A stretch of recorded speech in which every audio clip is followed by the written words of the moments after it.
Presented by Under Armour and Sleeper Fantasy. Welcome to Light Years. Andy Lou, it's December 19th as we're recording this, probably December 20th as you're listening. Almost to Christmas, and finally we can say the game of the season, positive vibes Warriors. Big win against the Celtics tonight. I don't know how else to go. Like it had a little bit of everything. The kids came through, and then Steph down the stretch. What more do you want from number 30? This was a soul-cleansing win. It was an absolute necessity for this team, given the state of Warriors basketball for the last 2 months. How much did you need a win like this just to feel a little better about this team? Feel alive. I just want to feel something, honestly. Anything. Give me something. You and I have been corpses here for a while. I think, Sam, we don't want to be too hyperbolic tonight. But we do. Has a chance to be a season-changing win, maybe a season-defining win. Obviously, that's what we're hoping for. Hell, that's what I'm hoping for, right? I'm hoping this kickstarts them, but that had everything. And you're right, Steph, we're not going to bury the lead tonight. I feel like we do that. We're not going to do that tonight. Steph was the best player on the floor. I actually thought he struggled for half the game. He did. And he just decided to decided to be Steph. I think he saw the Celtics, and I think he had it in his mind. He's going to do what he did 2 years ago in the NBA Finals. Sam, this game was impactful on so many levels. We're going to get to the young players growing up. But I think it gives you hope to see, oh, shoot. Yeah, this dude is still, he's the best player in the world. Still his league. Still his league. No, that's exactly how I felt. Like, honestly, Steph's been kind of subpar for his standards for a week plus. And who could really blame him? I mean, when Draymond got kicked out of that Suns game and it was clear he was going to be suspended for a period of time, Steph looked pretty upset. It looked like he was just like, man, what's going on here? We put in all that work and that sort of thing. And, for a couple games, he kind of looked like a dude who was just a little over the state of the team, right? And tonight, honestly, started poorly. The fouling, you could say some of those calls were BS, but end of the day, fouls are fouls. And you know what? 5 fouls, middle of the third, plays the rest of the way, and comes through. It was just vintage Steph down the stretch. To your point, Celtics, my friends who are Celtics fans see ghosts when they see Steph. Our close friend, Bill Simmons, out here going, the new dumbest loss of the Celtics seasons. 58 threes and 17 free throws against a team playing smallest ball. Just so stupid. Curry had 5 fouls for at least an hour, never attacked him. I'm not even going to look at the shot chart. It will make me puke. Bill, it's okay. It's okay. By the way, the Celtics I don't know what Porzingis fixes. I'm sure they have one. Maybe they win the game, but maybe not. I don't know. The Warriors are missing guys too, but that Celtics team, Sam, the Warriors, at least Steph still has that mental edge on him. Like, that is a very real thing for this particular matchup. I watched Jaylen Brown miss a wide open layup in crunch time. Why is Jason Tatum shooting pull-up threes again every possession? That's all he does. Why? Why is Derek White their best shooter?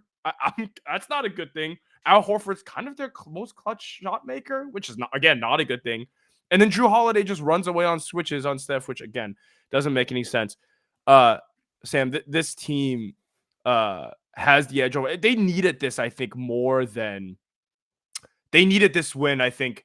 Them winning this game by 15 or 20, getting hot from 3, I don't think that does it. I think the way that they won this game really was really the key, right? It's Steph coming out of his slump. It's Trey Jackson Davis and Kuminga closing out the game, right? Yeah. So it's like a nice blend of everything coming together, and we'll get into it now. But that was, I think, the way that they won this game really is. It doesn't feel like a one-game thing, is what I'm trying to say. It doesn't feel like it's going to be a one-game thing. What happened this game? Podziemski gets hurt in the first half, and that was a blow because he was playing well. he did go out to the bench back in the fourth quarter overtime. I saw him sitting there, clearly tweaked his back, trying to box out a guy 50 or 80 pounds heavier than him. I know you've been there. It's not fun. I don't know when he'll be back, but it kind of, gut punch when he went out of there. And you know what? They had other young guys step up. I think my overall take on this game was it's been infuriating to watch Steve Kerr not play young players who are probably better than the veterans, or at minimum as good as a lot of the veterans he plays. And the first half of this game was that way. Well, he at least went to them in the second half and it worked. And Kuminga was excellent this game. Kuminga is always going to be one of those guys who makes a certain number of plays where you're like, what? Where are you? But like, if he plays with high energy and uses athleticism, you can eat the fact that he'll make a pass where you're like, I don't know where you were looking, or that sort of thing. Because there's just so many positives. And then Trayce Jackson-Davis, obviously the story of the game. Yep. They have zero interior presence. Looney's struggling left and right. Dario Saric, not a 5, and they're looking for anyone. Trayce Jackson-Davis, who probably should have been playing earlier in the season. Shocker. Awesome game. 10 points, 13 rebounds. The blocks. Man, the block he had on, was it Jaylen Brown? Yes, it was. In the third quarter, felt like a momentum swing one there. And it's just, he's 6'8", 6'9", not like Looney's much taller, but he plays like a big, but with added athleticism and a little extra burst, which is significantly different than like Looney and Sarge, are just not those type of players. All right, he's got springs in his steps. Yeah, let's go TJD before we get to Kuminga. Let's go TJD, because you're right. Outside of Steph, that's the story of the game. Sarge was terrible. Again, he made a couple threes, but I think he gave up probably 25 points in the 15 minutes that he played. So he gave it all back. Good on Steve at long last for benching him. 29 minutes for Trayce Jackson-Davis tonight. So really 24 minutes, so half the game. And Looney was healthy and Sarge was healthy. So he really took those minutes and ran with it. Huge block on Jaylen Brown in OT. That was the one I actually thought he was a step late. And it reminded me a little bit of Draymond back when Draymond was at his athletic peak, where he just come backside, he come help side, and you just would be, oh, how did he get there when he's not 7'2", right? He doesn't have the he doesn't have the Rudy Gobert cheat code where he's just super long and super tall and he can do shit like that. TJD might have pretty elite feel for the game defensively. And then offensively, I noticed two things about him offensively. He never gets called for an offensive foul, which for this team is hilarious. Because everybody gets called for offensive fouls. A 4-year college player clearly gets the benefit of the doubt, right? Yeah, I hope so, because he just sits there. He sits down, actually sets a screen, doesn't move. Whereas you see guys like Loon and Clay and all those guys get called for him all the time. And then the other thing, and this one's pretty obvious, is he's by far the best finisher amongst the bigs that they have. He's not scared to finish. His left hand has pretty good touch with his left hand. They're not afraid to throw him lobs. So I don't know how you can sit him anymore. Again, he didn't come in tonight until after Looney and Sarge, and then Steve ended up playing TJD with Sarge, which is nice. Again, something we've been asking for all season. But Sam, this is why you watch a game like this, and don't you feel like, okay, Steph, great, we get it. But if TJD is going to be this solid the rest of the way, that makes you feel a lot better about this team down the stretch. Yeah. Look, my general perspective on this team is I don't think they're a contender. So tonight they are championship. And you know what? Maybe not. Through 26 games, they have not played like anything resembling contender. And play the young guys. Let's see what they have at this point, because they're providing more value. Because unlike 2 years ago, when the veterans were playing really well and the young guys were providing nothing, look, man, Andrew Wiggins followed up what was his best game of the season with a no-show tonight. Yeah. Chris Paul, he had a lot of assists. I think he was steady holding the ball, but at no point does he look that amazing out there. Yeah. And Dario Saric, he hit a bunch of shots. and he plays with high energy, but there are limitations there. It's not like the veterans on this team outside of Steph and currently Klay Thompson are game changers. Yeah. You might as well see what you have with some of the younger players, because right now they look like they can help you in some ways. And I'm not saying, you're going to make a finals run with TJD and Kuminga playing 35 minutes a game, but you're not making a finals run with those veterans either. You might as well see what you have with the younger guys and see what happens going through it. TJD, I mean, he's starting next game. And I know that's not like super important, but I mean, I think it means something. It means something in terms of like how much Loon means to the locker room. Like at no point, nobody's saying like, hey, Loon, you're cooked, right? But it's, it's time. Maybe Loon takes a couple games off. Maybe get his legs back under him. This picture that you just put up there, looks like it's photo by Scott Straczynski. Fuck, man, I just butchered. I'm so sorry, Scott. If you're, but yeah, it's a great picture. It's Trace Jackson Davis getting his hand above the rim. It's a block on Jaylen Brown. Woo! What Warrior player is making a block at the top of the box? Kevin Durant. Anytime this season, like how many seasons back do you have to go for a guy to do this? Kuminga's had a couple plays that are somewhat resemblance to this, right. But it's just like they need more functional athleticism out there in general, and he resembles it. Like that's a thing. So you might as well ride what you have here. Exciting win. We'll see where it goes with this team, but oh man, hard to not be juiced. I mean, and for Kuminga, since you bring him up, that's the other guy. Did you see Steph's reaction at the end of regulation when Kuminga locked up Jason Tatum? I think Steph was, like, oh, it's the first time I've seen defense being played in crunch time all season. I'm in shock and awe.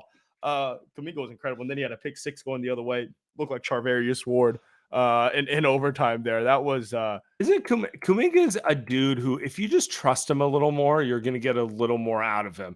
I don't think the way Kerr's coached him the last 2 years has been beneficial to him in general.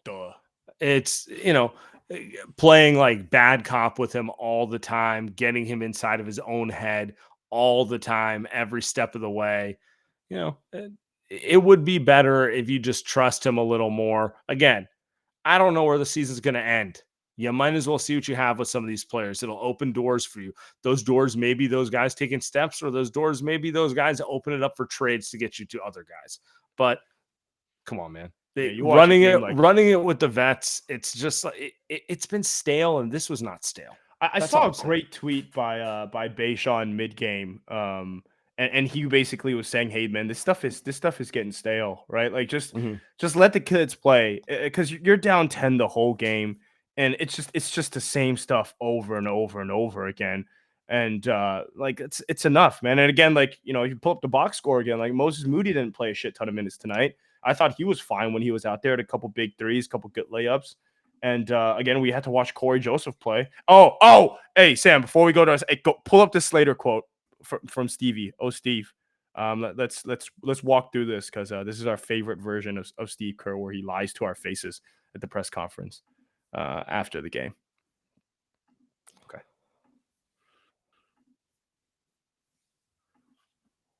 I think you played him like 29 minutes. Obviously, closed with him.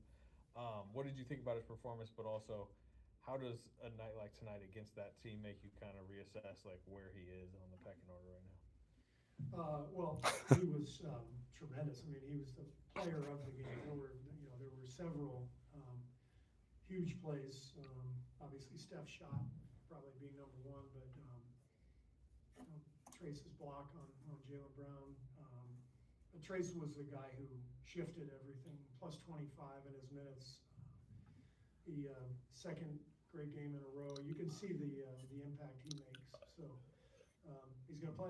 He's going to be in the lineup. And will be Trace. I think he's going to play. He's going to play. Yeah, we'll see about that. I think they have no choice, though. I mean, what choice? No, they don't. That's also how I felt about Kuminga, and that's also how I felt about Podziemski for extended periods of time.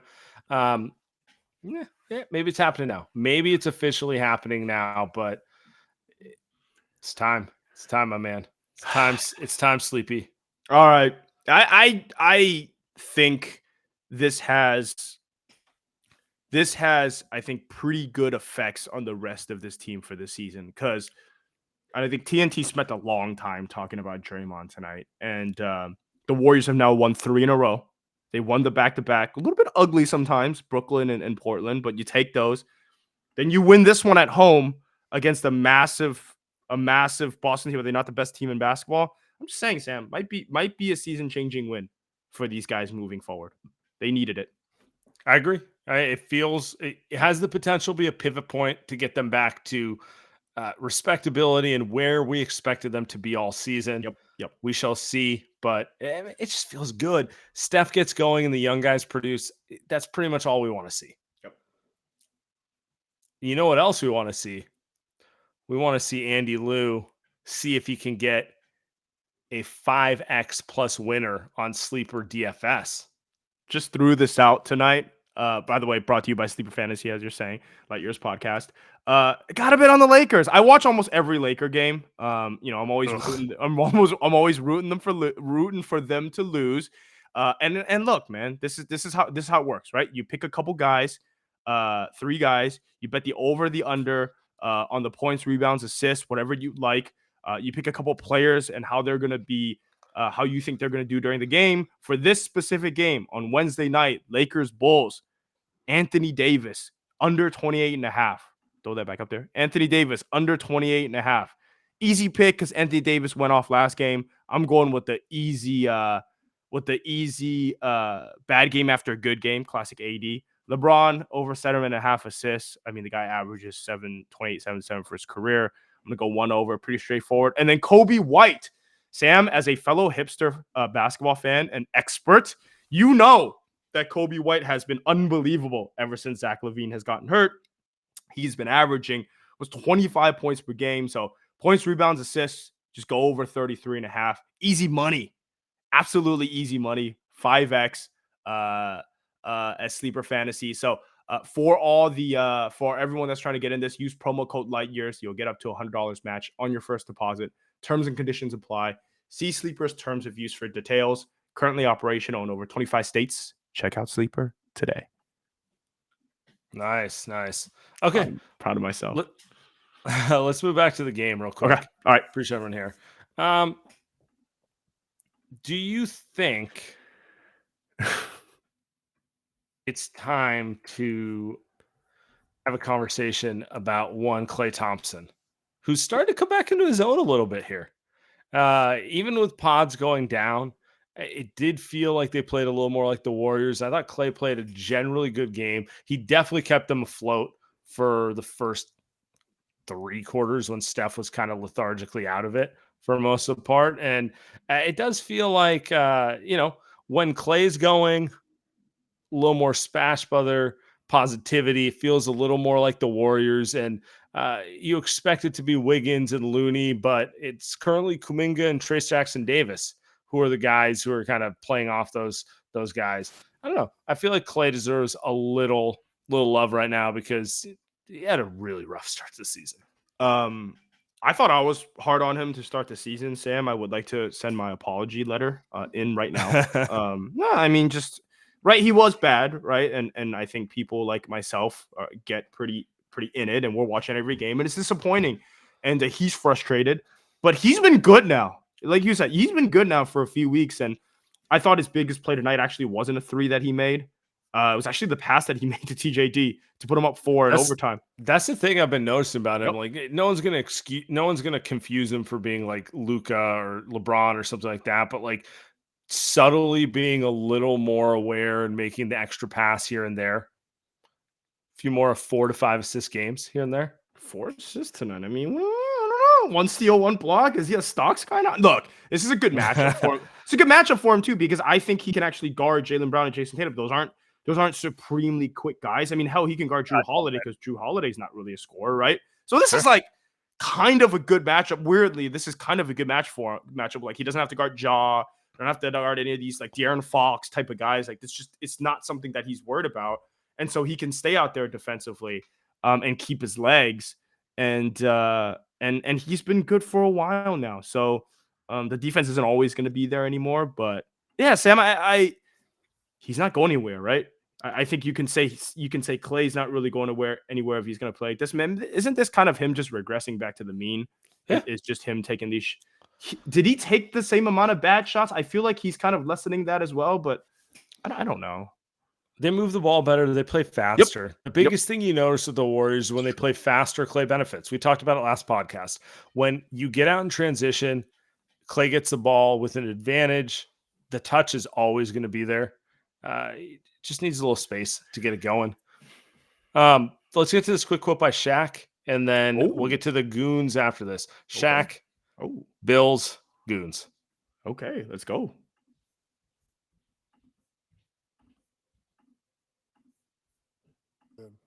Consistently the best shooter his whole career. I'm wondering, is it time to start putting him as the best player of all time? Best player? I'm saying. Oh, you put him over you? In the conversation. I'm asking you. Yes. You put him over you. You yourself put Steph Curry over you. This is why he's my favorite player. I'm not saying favorite. He might be my favorite too. But I'm just asking you think he's better than you. I played 20 years, watched 20 years before that. I've never seen a guy like him. And he's doing it consistently. And he has championships. You put him over Michael. No, I'm not putting him anywhere. I'm saying, okay, for all the chitter chatter, is it time to just put him in the conversation? I think he's a. I'm asking the fans, is it time to start putting him in the conversation as one of the best players ever? I'm gonna put it as a fan.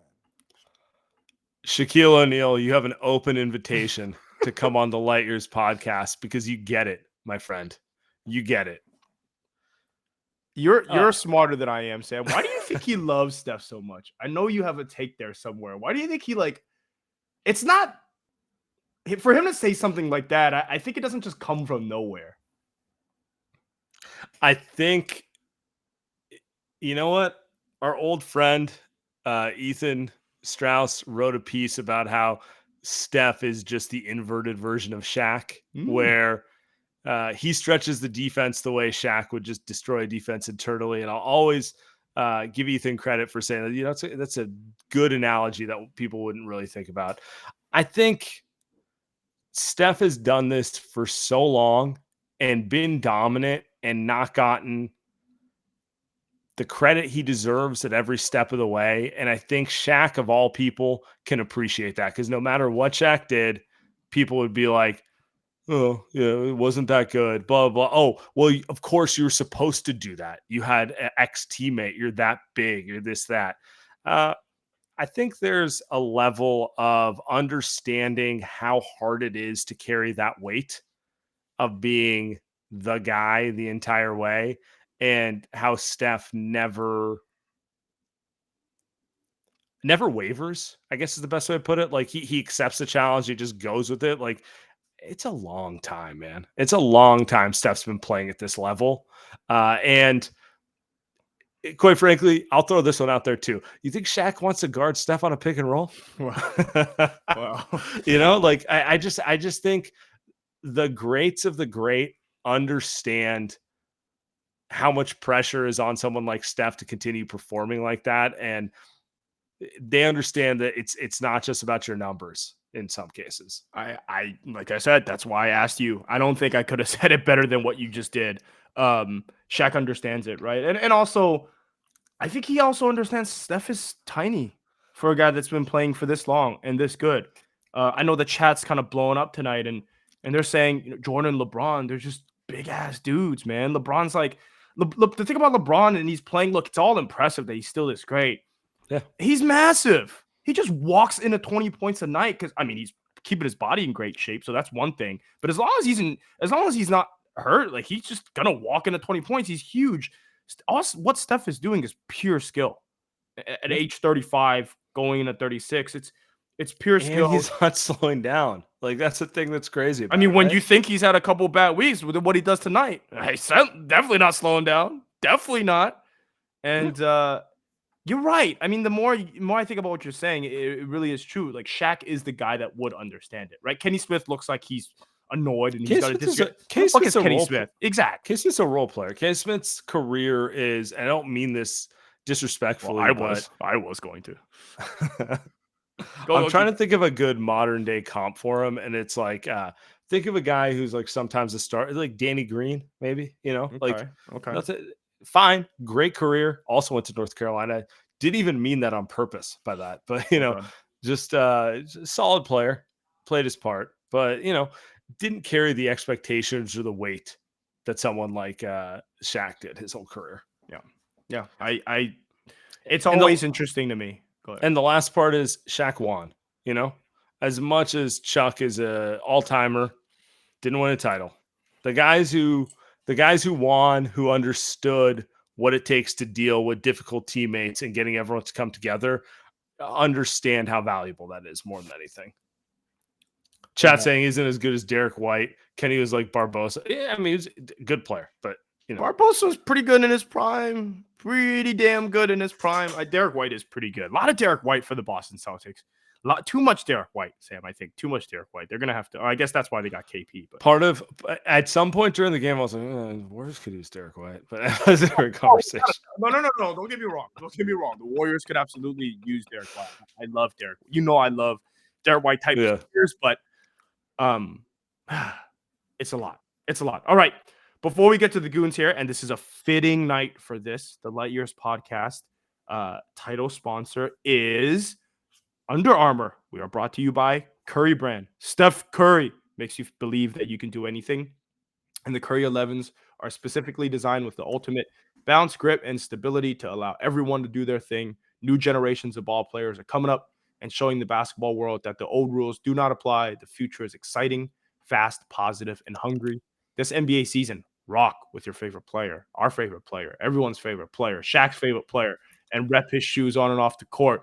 Curry 11s are perfect for both the committed and casual baller. The UA Warp Tech make the shoe feel like it was designed for your feet, locked in no matter what you do on the court, stopping your treks with dual density, UA flow, cushioning and traction, and emergency brake. You don't even notice. Steph's 11th signature shoe steps into the second decade of his sneaker career, pulling colorway inspiration from the wonders of a positive and modernized future. On and off the court, take these kicks with you when you leave the scrimmage and rep UA wherever you go. Do your thing. Change the game. The Curry 11 Future Curry is available now at currybrand.com. Light Years podcast is brought to you by Manscaped.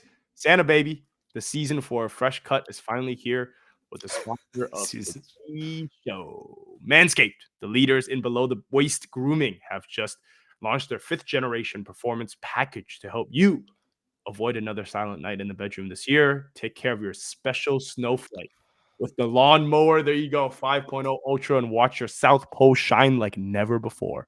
Get the best stocking stuffer of all by going to manscaped.com and using code LIGHTYEARS for 20% plus free shipping. Mrs. Claus will thank you. So get 20% off and free shipping with the code LIGHTYEARS at manscaped.com. That's 20% off with free shipping at manscaped.com and use code LIGHTYEARS. Say ho, ho, ho to a well-groomed mistletoe with Manscaped. Oh, they have the best reads. Shout out Manscaped. Best reads, best sponsor, best product. I mean, does it get any better, Sam? They have sent us some stuff to try, and I can speak for the quality. High quality. I use it. I buy it. I mean, like, it's unbelievable. It really is unbelievable. It's got a little light on it too. So you can actually take a closer look. It's the best. All right, to the Goons. Get to it. What's up, man? Yo. It's been a while. I've been watching every game like everyone else the last few weeks. It's just been a little tough to power through and call in, but it's good to see you both. Welcome back. Aren't you? Wait. You're in Boston, are you not? I was for school. I'm not anymore. I'm in Dayton, so I'm still in that Eastern time zone, but no longer in Boston. But I promised Boston diehard thoughts, so I'll get through those really quickly because they're just super entertaining.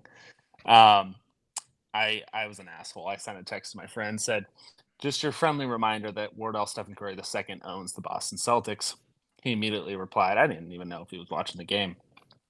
He said, Jason Tatum has the fucking yips. Guy doesn't have it. Get this team out of San Francisco forever. forfeit future games. Forfeit future games. And he said he does this against every team.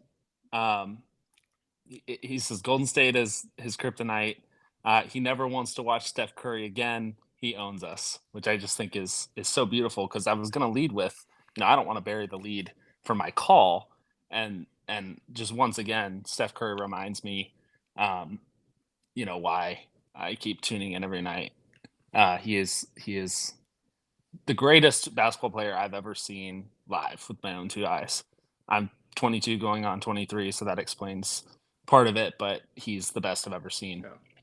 Yeah. And the last thing I'll say, this is just kind of a tiny aside. I want Pods and TJD jerseys so badly, but I tell you what, Pods, I'm a huge University of Illinois Fighting Illini college basketball fan. I do watch college basketball. Sometimes it's painful. It's unfortunate. He went to Illinois for a year and then transferred to Santa Clara, made himself into a first-round draft pick, so that's an interesting one. And Trace Jackson Davis cooked Illinois for 4 years. I was in the building when he dropped 35 on Illinois this past January, so I should have seen it coming. But I mean, I didn't expect him to get drafted by the Golden State Warriors, and I certainly didn't expect Pods to either. Super happy for both of them. Can we give Dunleavy? Can we give Mike D a little credit here? He hit 2 home runs in this draft. Yeah, he absolutely did. 19th pick, 57th pick. These are both. I mean, on some level, I'm like kind of more important than Kuminga and Moody, but I don't even want to get into that. Okay, yeah. They're just he got players, which is sadly been an issue with the Warriors in the draft over the last few years. Can't ask for more than that. Can't ask for more. Absolutely. He's 1 for 1. You guys have a wonderful evening. Have a great evening, my friend. Brother. Great call. Good to hear from him again. Always comes with the well thought out takes. Mm-hmm. Interesting. Illinois. Pods was in Illinois. Yeah. I really don't understand how he went from being unable to play to dominating to being a starter in the NBA. And he deserves to start, by the way. Yeah. Gio, what's up, man? Yeah, what's up, guys? How's it going? Oh, brother. In a good mood. How you doing? Yeah, I'm in a good mood too. Like, I mean, fun game. Like, I think Steph is like ridiculously, insanely good. But today was like a nice little tease, because like my thing is like, okay, like today was nice, but like it is still Steve Kerr though, right? Like is he gonna change the next like 30 games? No. But like today was nice. It was nice to see JK and TJD playing well. I mean, it was nice. I mean, first thing, fuck Chris Paul. Okay, he still stinks. Like that's my first thing. Like teams don't guard him. Like they don't guard him. Like he is basically like Draymond 2.0, except he's like 5'10", and they don't guard him. Like it's kind of insane to me. Why he's like playing like 30 minutes a game a night? That's insane to me. That's the second thing. Yeah, that's pretty much it, guys. Like good game. All right. Curry's I appreciate Gio. I appreciate Gio calling in angry about Chris Paul after the best win of the season. I'm kicking you out here, brother. It was insane. Chris Paul was. I don't. That was a great pass by Chris Paul to Steph. For that three. That was a great 4 seconds left on the clock. He gets the ball, swings it. I'm just saying we're not doing Chris Paul complaining after that. Not tonight. Maybe not tonight, right? No. Maybe not tonight. We got 80 other ones, 80 other games to get to that. I mean, I'm not a fan, but yeah, maybe not tonight. I think I'm okay with Chris Paul tonight. Win's a win, baby, especially this one. All right, who's next? Hey guys, can you hear me? Yep. Yeah, what's up? Nothing much, man. Pods went down and I almost turned my TV off and threw my remote because I was like, what's the point? Because then obviously Kojo gets minutes and I'm ready to cry. Why? When he touches the ball. Anyways, great win. Steph shot that 3 like it was over the kid in San Antonio. Like that 3 was net. Like I don't think he's ever shot it that high. So that was crazy. And it looks like it's going in every time, even if it doesn't. It's like it could have. And then the block from Davis Jr. I mean, I don't think I've ever seen a Warriors player get a block like that? Is there one? Like, is there anyone like even close to that athletic from the past Warriors teams who could get a block like that? I mean, you'd have to go to KD. He was a great weak side defender when he tried. I mean, and then Draymond would do that in his prime. So like those would be the two, but like those are two of the best defenders in the NBA when those guys were locked in, right? Like that's if those are the guys that you're comparing him to, that's not a bad thing. And I mean, is he Draymond 2.0? I mean, I know it's soon and it's only been like 2 games, but at the same time, if he's here, if he gets drafted last year, does Poole and TJD work better than what they had last year? Hypotheticals. But anyways, great win. Oh, we're trying to resurrect Poole from the past. Yeah. With By the way, did you see the girl? I forget her name, so this not slander. The lady that was doing the silent reporting asked her about how do you feel about missing guys, and then she brought up like missing JP, and I was just like, wait, what? Has he ever even been on the side for a Warriors game? Like it was just kind of random. Yeah, it was random. I don't know who she was, but yeah. Oh, I meant to say GP. The chat is saying. Okay, maybe she meant GP. Ali LaForce. Ali LaForce is a basketball reporter. Hey, she would know. But anyway, yeah. Not a rookie. Not a rookie. She's not a rookie. Nah, we missed GP2 though on defense, but JK was the dude we all expected him to be last year. And I think like maybe Draymond gets traded and this whole thing works without him. I mean, like Dunleavy said, like you need 20 games to figure that out, but yikes. They've got some trades to make. Some trades to make. But you know that saying, like, if you don't show up for your job, you'll lose it. Just saying. That is a fact. Appreciate you calling in as always. I mean, if you don't show up, I'm not ready to get there just yet. But it is going to be interesting if the young guys continue to play well, and they get above 500. Like, really, just get above 500. Let's start there. Well, who they play on Friday, Sam? Do you know? Because I know who they play. I'm bummed Draymond's not playing. Yeah, exactly. Like, come on, you got like they'll be 500. I mean, if they don't, what are we doing? This is going to be This is going to be the Under Armour game of the season, but Draymond ruined it. Yeah, it's like they have a chance to get themselves back into good standing and like really just put yourself in a position that management has to make a positive, proactive move, right? Yeah. Like I wouldn't blame management for not making a go for it trade if they're 15, 20 games under 500. Well, yeah. But if they're sitting there, 7-6, like kind of right in the mix, then the pressure's on. The pressure's on. And the chat's right. Like, what's the trade? I honestly don't know, because you watch a game like this with Kuminga, you're like, you're gonna move that guy? Yeah, you're gonna move that guy. Are we gonna watch Wiggins again? Yeah, exactly. But then what do you get for Wiggins? Right? Exactly. So I don't want to say they're all playing for their jobs, but to the last caller's point, kind of a little bit. That there's a lot of moving parts here. We'll see which way it goes. Play better and put yourself in good position, right? So Kuminga and TJD certainly have. I know we got a couple more, but quick point on the TJD Draymond stuff.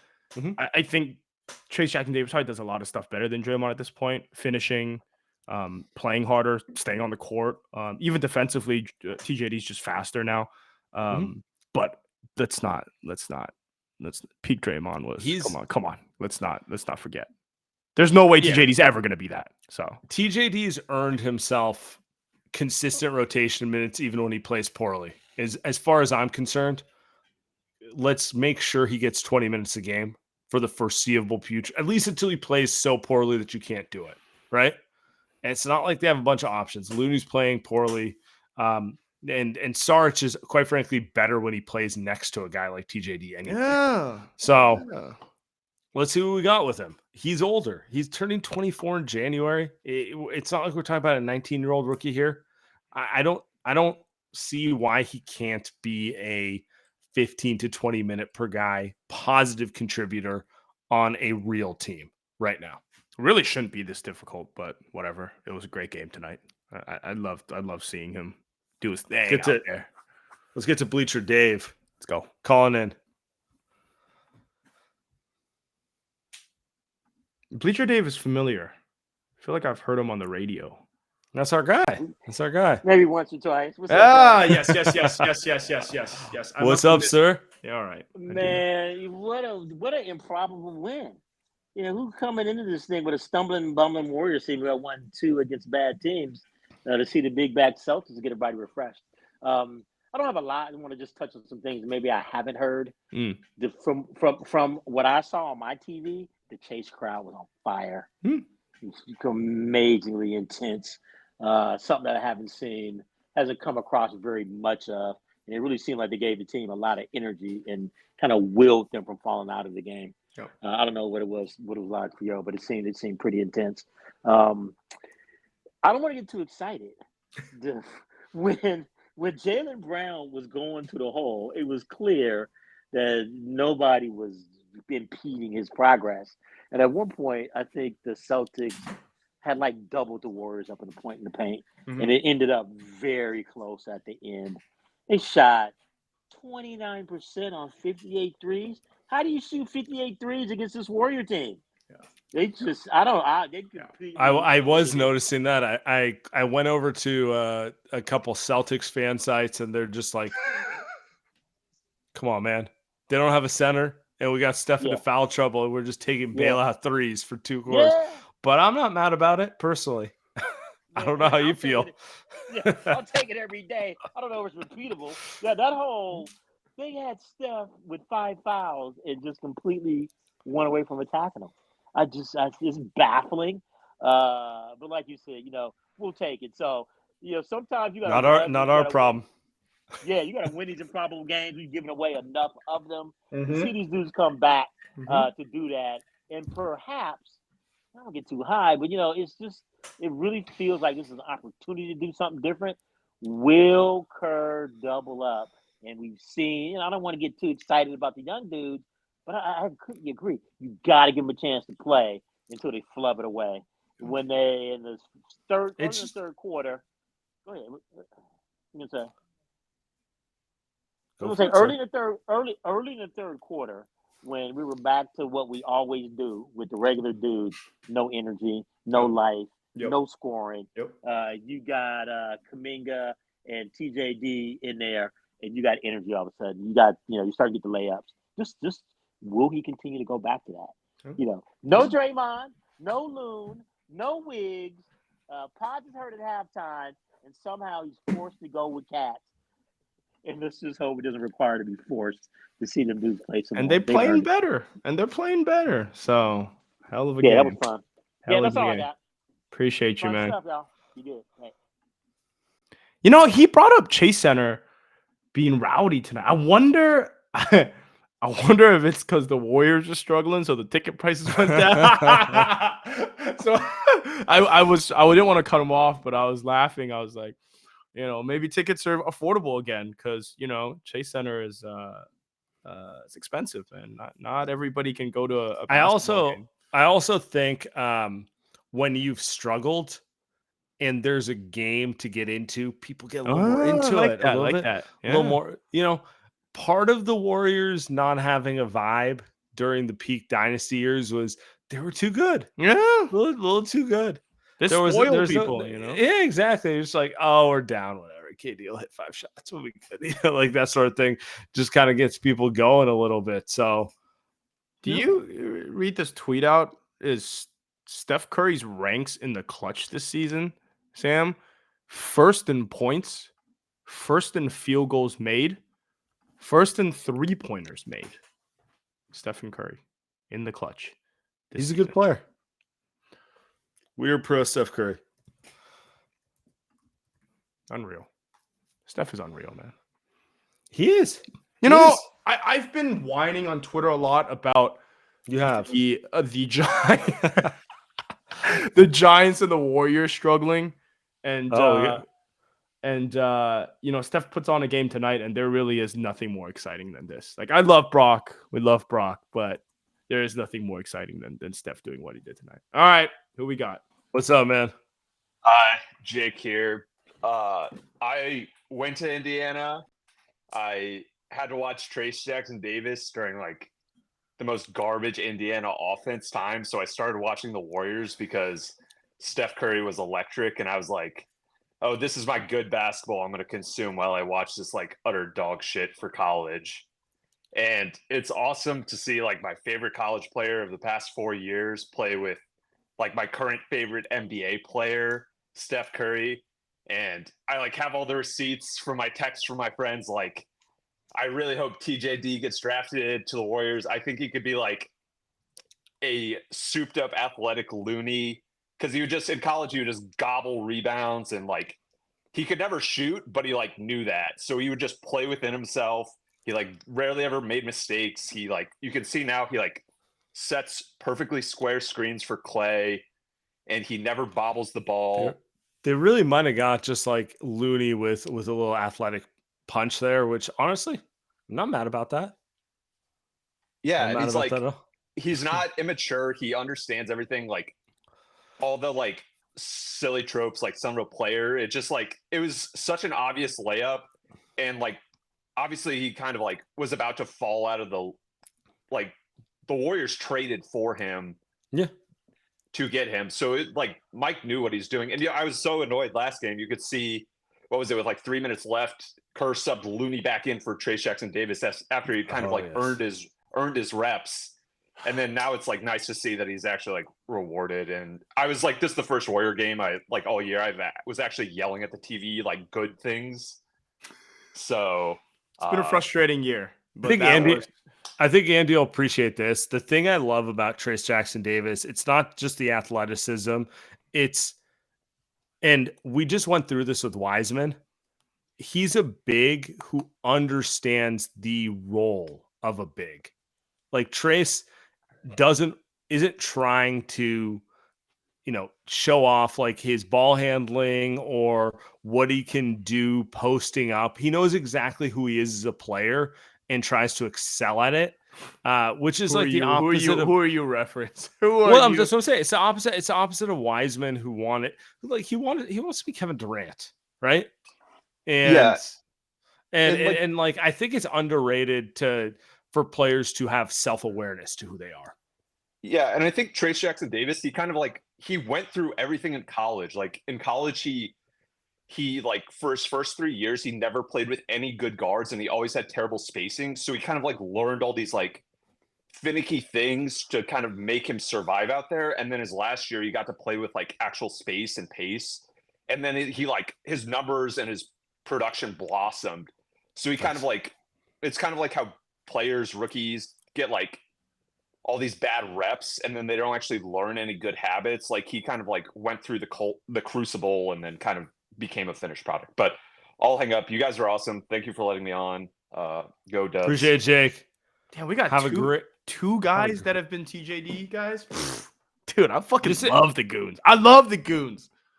If you're a TJD guy and you're not calling into light years tonight, I'm questioning your TJD credentials. That's where I'm at right now. Draymond throwing some love up for number 30. Can't be mad at him. I mean, well,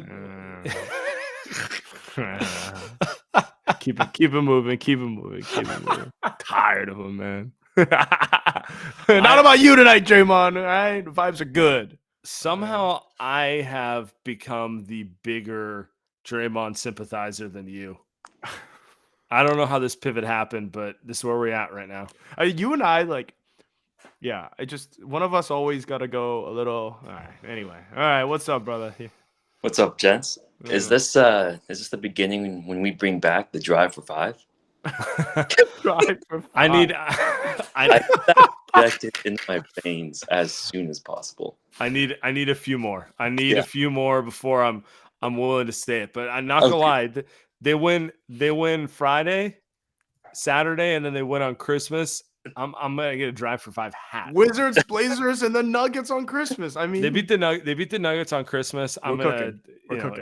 Andy and I are gonna be wearing our Drive for Five merch on stream. If we get back to 500 on Friday, I'm getting out the double IPA. That's it. All it takes. That's all it takes. Maybe break out the thick and hazy, and then just call it, in bed by 10:30. Dude, that comes out when I see a good screen. That's like all. That's all I need. Like, oh, TJD, nice. I mean, obviously stoked on the win. Just curious on your thoughts. Like when people start to get healthy, GP2 comes back. At some point, Draymond, what do you think the ideal rotation, since we have such a deep team, and it's kind of like, I think you have to do it by feel. So like Pods wouldn't get as many minutes as we would like him to. Probably TJD probably be more vets than we'd like. But like in your ideal scenario, like how would you like to incorporate? Oh, like do you just go 5 guards? I'm sure Sleepy. I'm sure that's what Steve would like to do. I'm sure. No, that's the tough part, and that's been the frustrating part this season. It feels like it's Steph and 10 guys who are kind of even players, where there shouldn't be some sort of seniority rotation. Like I don't know, Andy, if you feel the same way, but it's like I'm not sure there's huge separation between the starters and the bench for anyone except for Steph this year. Yeah. And that's kind of, in some ways, I'll say that's a difficult team to coach. It's easier when you have like, your main guys and your bench guys, but to what it is, I think the most important thing is just keep winning games and then try to trade some depth for a higher level player. That's where I'm at with this team. If they can turn some of this depth into a guy who's actually a higher level impact player, we might be cooking. We might have something. Yeah. I don't know. I was bored in between meetings, so I did a whole salary cap thing. So I don't want to get into it because hit us with it. Give us 30 seconds. 30 seconds. So this is if you cut, like for example, if we didn't re-sign Clay or CP3, you have about $27 million in salary caps. So then like who you sign in free agency. So I kind of nixed that out. I don't know if you can trade Clay. I just don't think someone that like in mid-season to like the Raptors, I just think it's a stapled statue guy and like it's just a tough look. I wouldn't disagree like on personnel, but I think in the locker room, so you couldn't get rid of that. And then would you do with the salary cap, like you pick up Siakam, then who else are you picking up, who are you giving out? It was just the luxury tax implications and then not being able to get free agents. So I mean, again, yeah, that's what Joey's worried about right now. I'll tell you that. That's what he's worried about. I will say this is something that gets unsaid with the luxury tax stuff. They're a year away from having to give Kuminga and Moody extensions. Those aren't going to be cheap. So it's kind of like you have to make a decision who you are committing to long term, because end of the day, you're probably not going to give out 8 $20 million contracts, 20 million plus contracts. So in some ways they're going to be forced into decisions no matter what. We all know what the CBA looks like. We all know it's like meant to make players continually move and that sort of thing. So if they traded for someone like Siakam, to your point, yeah, it's more money, but it might not be, because if you're trading Kuminga or Moody to get him, those are extensions you're going to have to kind of come to grips with one way or another. It's always going to be a little tense in those sort of situations. So I don't know. They have, as I say, they have optionality, right? So get a good player in here and figure it out afterwards. Yeah. Do another series funding. Who knows? Yes, exactly. It was raise another round. It's a tough climate, but we're gonna bring up our guy Jake from Celtics blog. He called in last time. Oh, he's gonna be a little upset right now. But you know what? I respect him for requesting to speak and come on. What are you guys doing to us? Why, dude? Do you understand? Do you remember what happened last year? Do you understand? 21-5, we start our West Coast trip. We beat the Phoenix Suns by 1 billion points, one of the best teams in the West.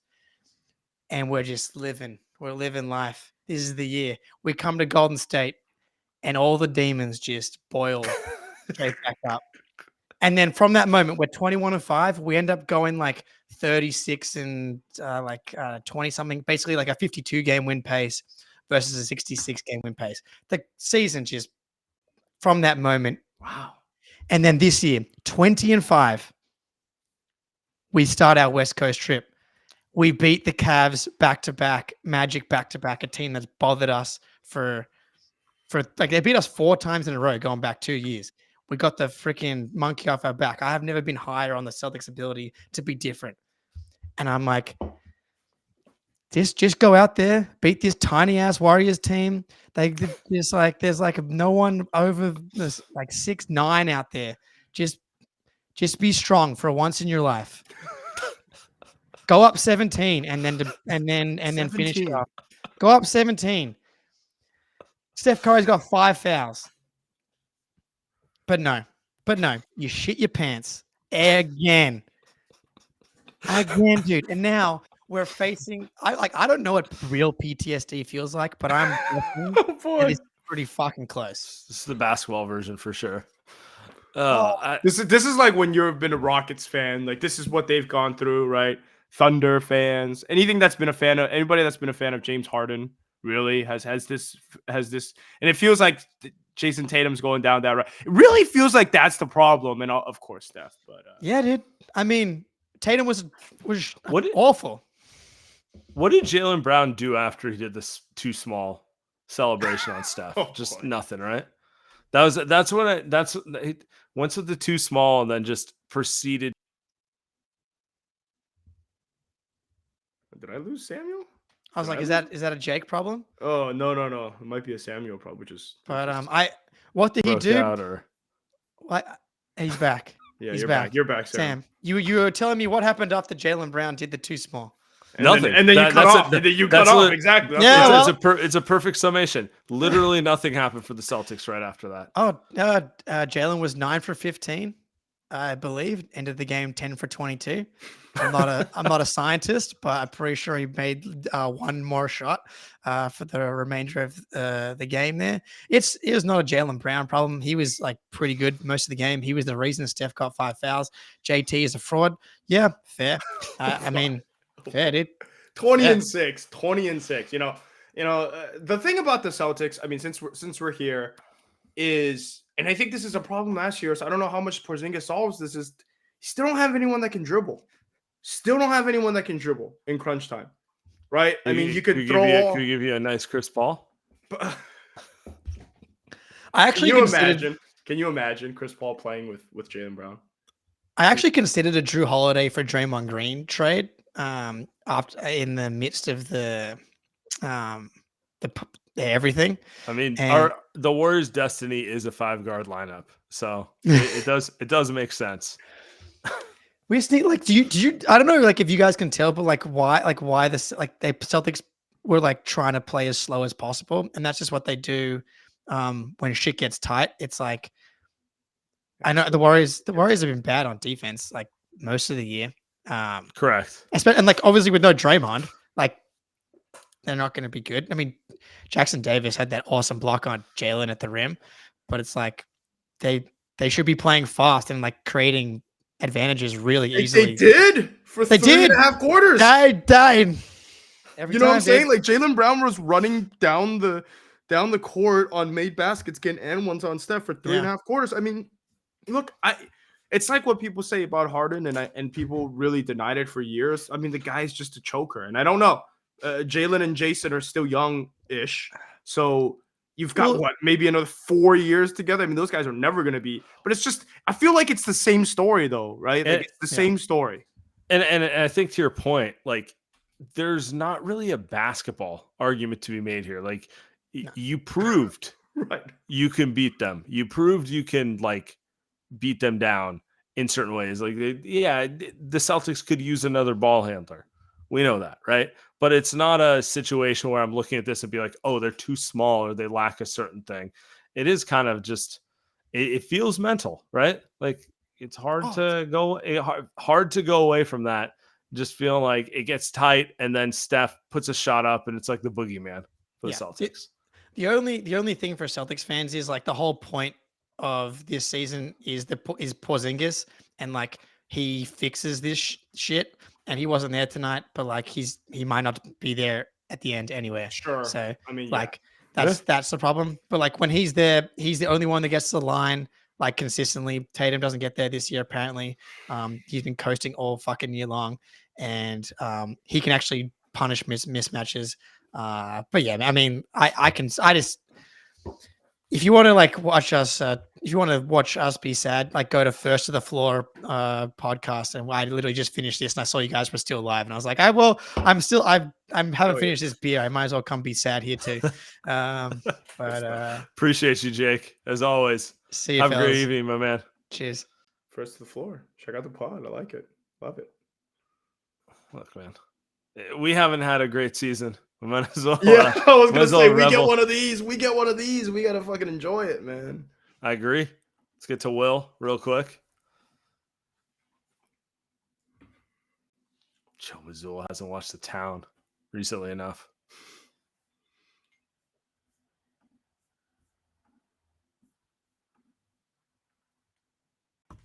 What's up, Will? Yo, great win tonight, man. Oh, just one of those feel-good wins you needed. I just wanted to talk about Kuminga for a second. 17 points, 7 rebounds, 2 steals on 61% from the field. Like, and that the clamps he put on Tatum at the end of the fourth, just like that's like the tantalizing stuff that makes it like, oh, I don't know, do we really want to put him in a trade? Because like the upside is really, really good. And I just think the more you just let this kid play, the better he's just going to get and the more he's going to understand. And by the way, that lineup that they had, it was a short stint, but it was Steph, Clay, Wiggs, Kuminga, and Trace. Like, I don't know. I think they should look at that moving forward. But what do you guys think about, like you were saying, if this team really, continues to show life and win games, and we're like in a decent position coming up to the trade deadline, do you possibly see Dunleavy doing something with CP3 and maybe Wiggs? And I don't know, seeing if Utah wants to, toss us Lauri Markkanen with some picks included in that. I don't know. CP3 and Wiggs are the two guys, and I know someone asked this earlier as well. CP3 and Wiggs are the two guys that you could probably say can go. And I mean, like those guys have been better recently, but I don't know if that's really getting you, but yeah. But I don't get it. Yeah. So like you'd have to attach how many first if you're not going to attach Kuminga? Do teams even want Kuminga? Because you're going to have to extend him at some point. The Warriors kind of need Kuminga now because he's better than Wiggins and he was awesome tonight, like you're saying. You need one of them for sure. You can't just You can't just like. The thing about Lowry is he's really good. He's really good. He's real, but I think they kind of know why Danny Ainge is probably doing this is Lowry's probably not there for long, right? That's probably why these are the conversations worth having. But then why would Utah want any of the guys that the Warriors are going to give them? Look, man, I can do trade speculation talk all night. Andy, clear your calendar. We're going till 2 a.m. if we need to. But I think what matters here is it's simple. Keep winning. Put yourself in position. I think if the Warriors play themselves up to mid playoffs, they have to make a move. Any move, big move. And to your point, probably a big move, but they have to make a move. Mike is clearly more aggressive than Bob Myers. Doesn't mean he's going to execute on it perfectly, but it does feel like there's a little aggression here, considering how many expiring contracts and optionality they have right now.